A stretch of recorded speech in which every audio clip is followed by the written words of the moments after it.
കഴിഞ്ഞ വീഡിയോ പറഞ്ഞിരുന്നു പ്രൊക്കാരിയോട്ടിക്കും യൂക്കാരിയോട്ടിക് സെൽസിനെ കുറിച്ച് നമ്മൾ എന്ത് ചെയ്യുന്നു ജസ്റ്റ് ഒരു ഇൻഫോർമേഷനൊക്കെ തന്നിട്ടുണ്ടായിരുന്നു.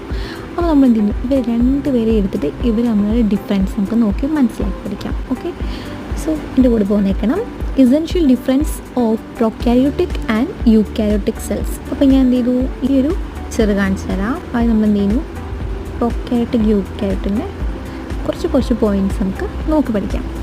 ഒന്നാമതായിട്ട് പ്രൊക്കാരിയോട്ടിക്കിൻ്റെ കാര്യം പറയുന്നത് വെച്ചാൽ smaller in size about 1 to 10 micrometer.